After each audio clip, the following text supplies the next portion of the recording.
Hi everyone, I'm Erin Thompson of Everyday Expressions. Thanks so much for joining me today. I am thrilled to participate in the Altenew and Picket Fence collaboration video hop featuring the Altenew 2.0 stamp wheel. Now I'm going to begin my video with an unboxing because that's always fun, right? Now, if you've already seen an unboxing in another video or another designer already featured it, you know all about the new features, you can go ahead and jump to the 49-second mark of my video, and that's where I actually start my project. But a couple of the new features I'd like to point out is the extra large workspace that's now bigger so that you can add bigger stamps, stencils, a full-size sheet of paper. You see there I'm adding one that I've cut into fourths, and you can remove that right side for those extra large items. Also, there's like a scaled ruler on each side and an enhanced sticky mat. It holds paper, it'll hold down your stencils, it's great for ink blending and all kinds of things. And so also the large rotational clear plate has 16 equal intervals, so you could add much smaller stamps than I'm using here and rotate your wheel and create a wreath. And you'll see I was inspired by Laura Jane and a project that I saw she did, and she used a larger floral stamp. Of course, we all love the Altenew floral stamps, and she featured the way that the wheel rotates. And so I was inspired by her project and used one of my favorite stamp sets from Altenew. I believe this stamp set was released for the 10th anniversary, and it is called the Majestic Bouquet. It's an extra large 8.5 by 6, I believe, stamp set, and I just love this floral set. And so I used the large flower, and I rotated my plate. I basically cut an 8.5 by 11 sheet of paper into 4 1/4 by 5.5 inch panels, and I placed all 4 of those on the stamp wheel you see, and I removed that right side so that I could put all 4 panels. But what that means also though is that the stamp, when you turn it, it will have to stay inside the size of the stamp wheel, which is okay because I was sure to place the first stamp in a spot that would stay on the sticky mat. So I didn't place it in the center of the stamp wheel. It's off to the side, and it kind of is a little bit in the middle of that very first lower left piece of cardstock. I hope that makes sense.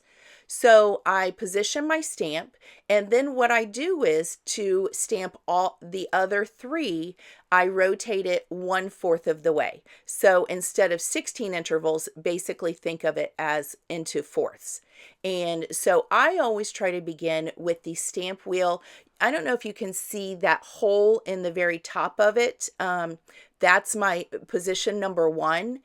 And then I turn it until it's basically 90 degrees and to the right, and then another 90 degrees and so on until I've gone around. So basically into fourths.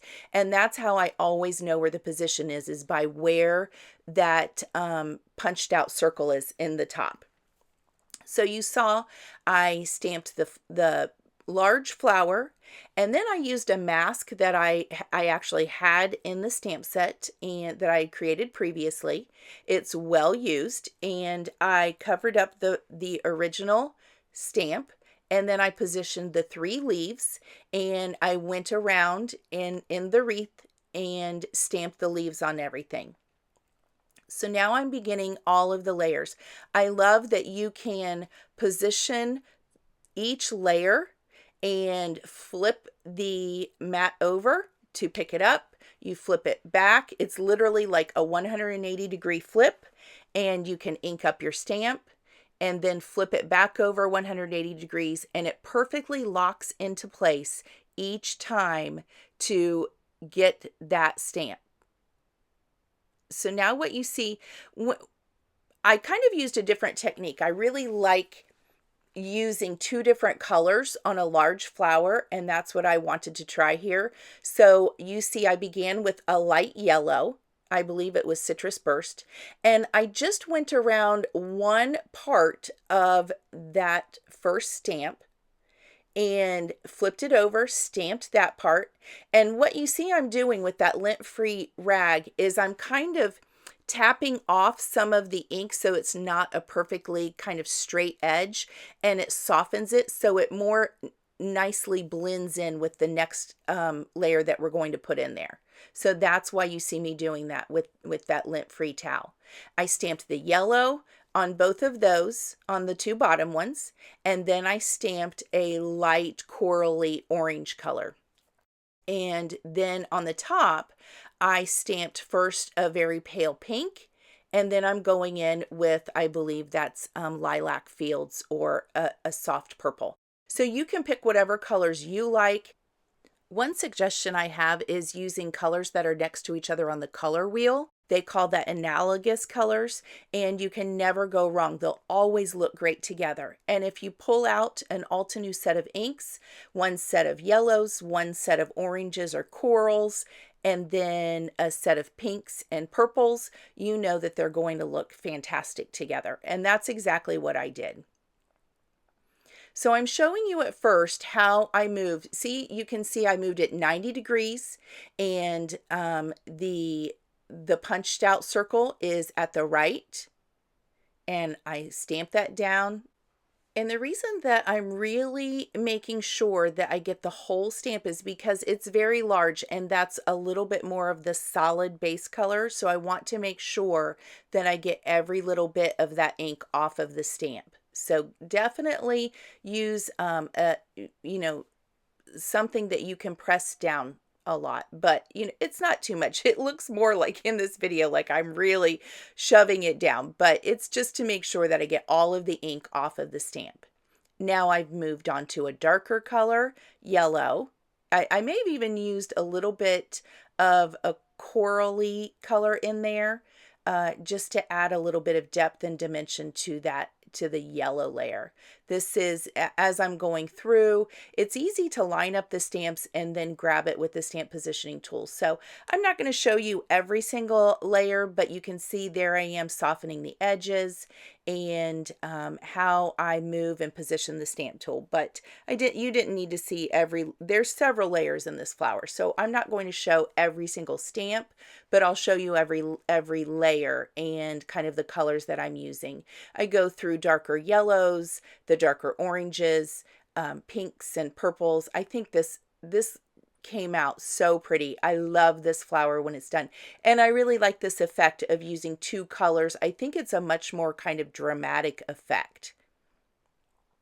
It makes it look a little bit more unusual than maybe in just the basic stamped flower. Sometimes I use my finger, sometimes I use the towel to soften the edges. And you can see as I go through, as I get to the more detailed layers, I start to use a much darker color. I really want to add the dramatic effect. And you'll see when we get to you see how I'm just really adding it right there to kind of the tips of these outer, more detailed flowers. And it really adds a lot of interest to these stamped images.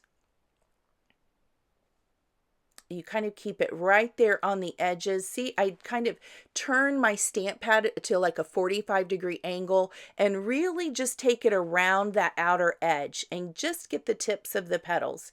And it just creates such a pretty effect.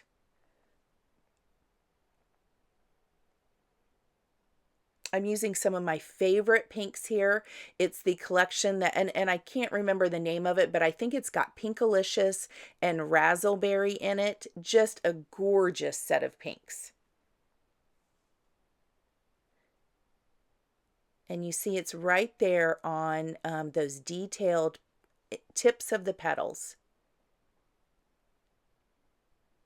And you do have to be careful and make sure, because it can get confusing when you're only doing half of the flower.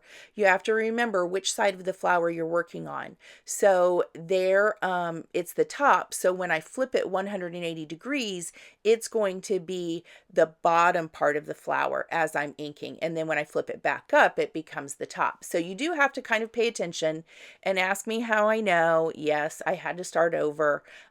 One time I messed up one of them, so I had to redo that one. So now here I am adding the leaves and just placing those stamps, getting those stamps into place. And now I'm going to add the mask back in to cover our flower so that the leaves look like they're behind the flower and we don't lose any of that beautiful effect of all those gorgeous colors on the flowers. So for the leaves, I am going to begin. I really like a lot of leaves with yellow. You see I'm starting with a pale yellow on some of them. And then I use the greens that have parrot and bamboo, I believe olive, and then a mossy color. I don't remember the exact name. But you see I used yellow on one of the leaves, maybe two of them, and then started with parrot and bamboo on some others. And I really think when you're stamping something like flowers or leaves, when you use more than just one kind of color family, it adds a lot more interest and dimension.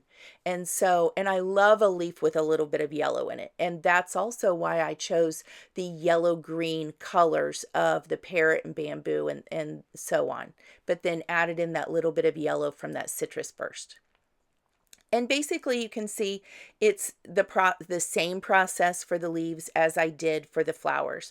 I start lighter, I go darker, and I turn the wheel, break it into fourths, I turn it.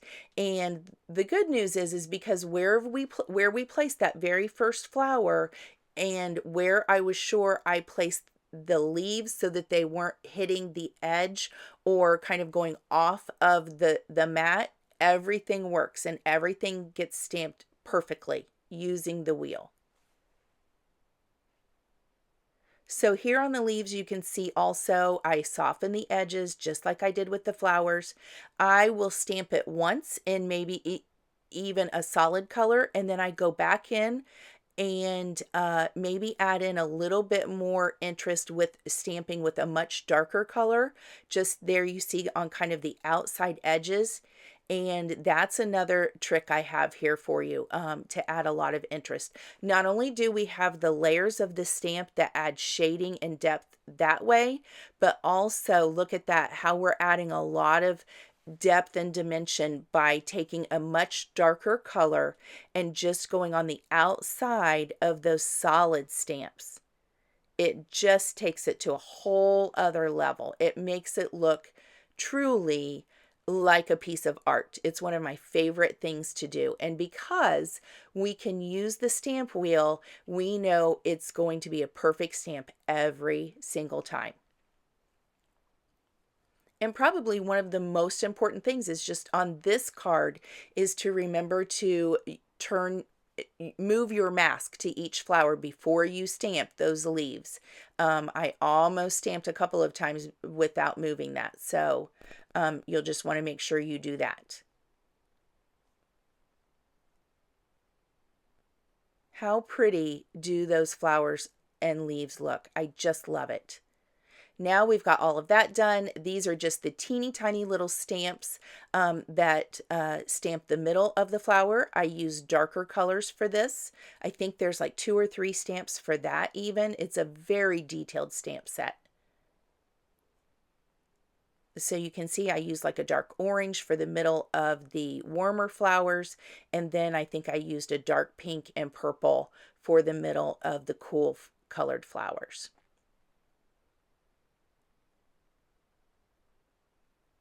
Now I'm removing these and I'm going to actually, there I'm adding the side back in, and I'll just put one panel at a time into the stamp wheel. And you see, I moved the card panel to the middle because that is a larger stencil from Picket Fence Studios. I believe it's called, let's see the name of that. That stencil is called Flowing, and it's a 6x8. So you see how large the stamp wheel is and can hold those larger stencils, like I talked about earlier. I love how sticky the sticky mat is.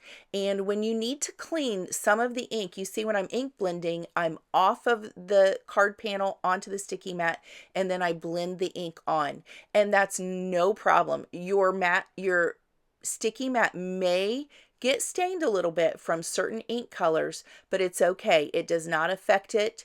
You just need to clean it off with water most of the time. If it starts to lose a little bit of its stickiness, you can wash it just under water with a very gentle, mild cleanser, just soap and water. That's all you need. And, let it air dry, and then it'll be sticky again. But don't worry about getting any ink on the sticky mat, or if it stains a little bit from yellows or reds. You know how reds always stain your photopolymer stamps? Same thing with your sticky mat, but it doesn't affect it at all. So here you see I laid down a little bit of a base with a pale yellow.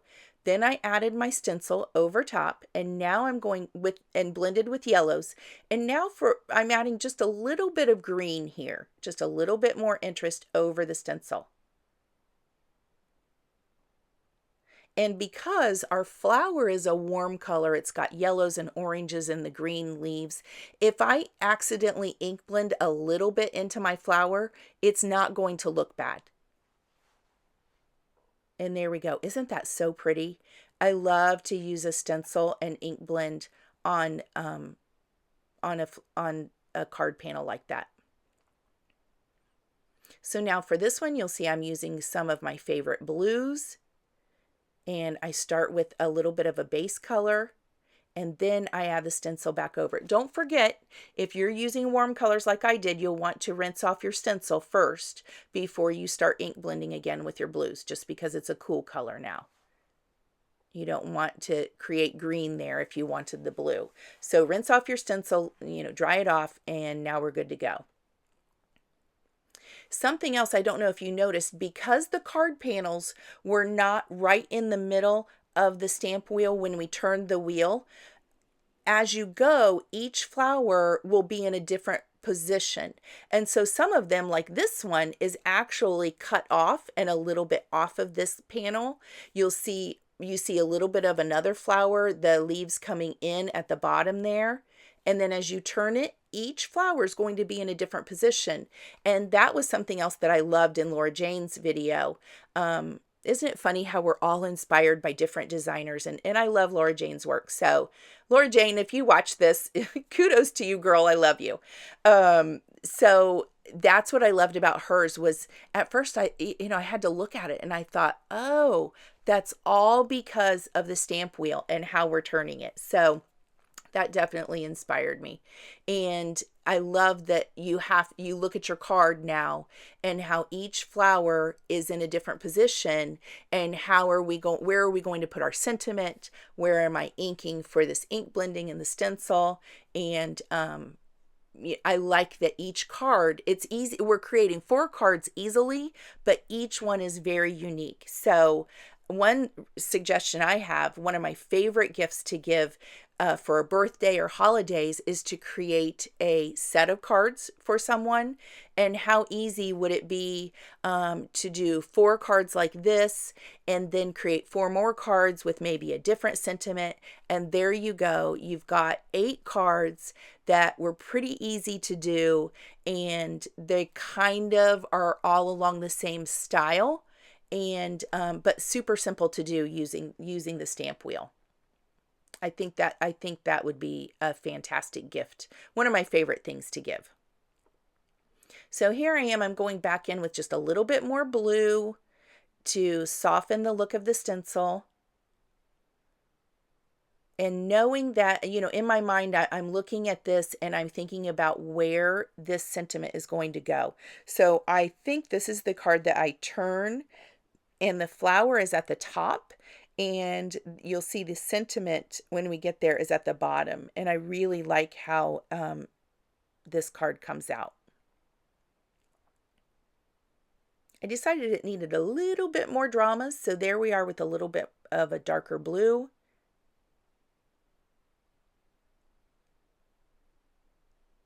And you can see I'm not afraid to ink blend on my sticky mat.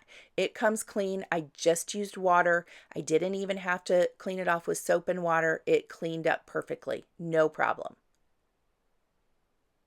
I just would recommend if you're drying it, let it air dry. Don't use too much water on it. Let it air dry, and then I didn't want to hit it with like a paper towel or any kind of a towel that might leave some lint, or the stickiness might grab fibers from that. So I just let mine air dry. Now I'm putting my cards, my card panels into my splat box, covering up the main flower. And I am using, first of all, the blue ink. I add some water and then a paintbrush and did some blue and yellow and green splatters on, each card respectively. And then you'll see I'm going to go in with the Picket Fence Studios paper splatters. I love these. I'm a big splatter girl. I like to add a little bit of interest. Sometimes I'll let it splatter over my flowers, but on these, the flowers were so pretty, I kind of wanted to cover them up for the blue. And now you'll see I'm using the opaque gold from Picket Fence Studios. And I do splatter over the whole flower on this one. I just didn't want the blue on there. And then I'm using the watercolor and paper splatter. This is Liquid White Snowflake. I love these paper splatters. They do not pick up the water-based dye ink underneath, and they stay their true color. And so they do take a little bit longer to dry, so either dry them with your heat tool or just set them aside for a while. And then you see I'm cutting the Hey You sentiment dies from Picket Fence Studios. I like that they have the shadow and then the more detailed sentiment, and I ended up using it for all of my cards.